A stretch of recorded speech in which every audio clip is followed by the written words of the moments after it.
സാമൂഹിക പ്രതിബദ്ധതാ പ്രവർത്തനങ്ങളുടെ ഭാഗമായി ഏഷ്യാനെറ്റ് സാറ്റലൈറ്റ് കമ്മ്യൂണിക്കേഷൻ ലിമിറ്റഡ് മികവിനായൊരു ലാപ്ടോപ്പ് പദ്ധതി സംഘടിപ്പിച്ചു.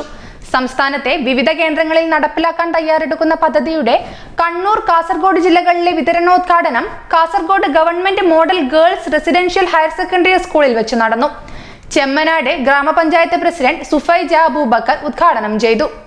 Cable TV, fibre, broadband, internet സേവന രംഗത്ത് 30 വർഷത്തിലേറെയായി മുൻനിര സേവനദാതാവായ Asianet satellite communications limited school വിദ്യാർത്ഥികൾക്കായി സംഘടിപ്പിച്ച സൗജന്യ ലാപ്ടോപ്പ് വിതരണ പദ്ധതി മികവിനായൊരു ലാപ്ടോപ്പിന്റെ കണ്ണൂർ, കാസർഗോഡ് ജില്ലകളിലെ വിതരണോദ്ഘാടനം കാസർഗോഡ് നടന്നു.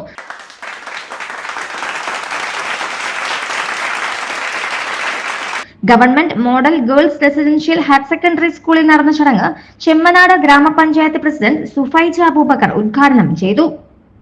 കണ്ണൂർ, കാസർഗോഡ് ജില്ലകളിൽ നിന്നുമായി തിരഞ്ഞെടുക്കപ്പെട്ട 24 വിദ്യാർത്ഥികൾക്കാണ് ലാപ്ടോപ്പുകൾ വിതരണം ചെയ്തത്. വിദ്യാർത്ഥികളുടെ ശോഭനമായ ഭാവി ലക്ഷ്യം വെച്ചാണ് Asianet satellite communications limited CHR പദ്ധതിയിൽ ഉൾപ്പെടുത്തി മികവിനായൊരു ലാപ്ടോപ്പ് ആശയം യാഥാർത്ഥ്യമാക്കുന്നത്.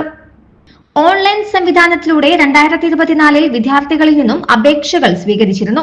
10ാം ക്ലാസ്സിൽ ലഭിച്ച മാർക്ക്, കുടുംബ വാർഷിക വരുമാനം 1.5 ലക്ഷത്തിനു താഴെയായിരിക്കണം എന്നീ നിബന്ധനകൾ അടിസ്ഥാനമാക്കിയായിരുന്നു അപേക്ഷകൾ സ്വീകരിച്ചത്. മാനദണ്ഡങ്ങളിലൂടെ ലഭിച്ച അപേക്ഷകളിൽ നിന്നും സംസ്ഥാനത്ത് 200 വിദ്യാർത്ഥികൾ ഇത്തവണ യോഗ്യത നേടിയിട്ടുണ്ട്. സംസ്ഥാനത്തെ വിവിധ കേന്ദ്രങ്ങളിൽ സൗജന്യ ലാപ്ടോപ്പ് വിതരണം അടുത്ത ദിവസങ്ങളിൽ നടക്കും. കാസർഗോഡ് നടന്ന മികവിനായൊരു ലാപ്ടോപ്പ് വിതരണ ചടങ്ങിൽ GMRHSS girls PTA president M Kunhambu അധ്യക്ഷത വഹിച്ചു. Asianet satellite communications limited HR head D Ravindranath, company secretary Joby Mathew, GMRHSS girls principal Arunkumar SR, Chemmanad ഗ്രാമപഞ്ചായത്ത് member Renuka Bhaskaran, GMRHSS girls SMC chairman Rajesh Maniyara, HM Aruna N, മുതിർന്ന അധ്യാപകൻ വിജയൻ D എന്നിവർ ചടങ്ങിൽ പങ്കെടുത്ത് സംസാരിച്ചു. SCV news, Kasaragod.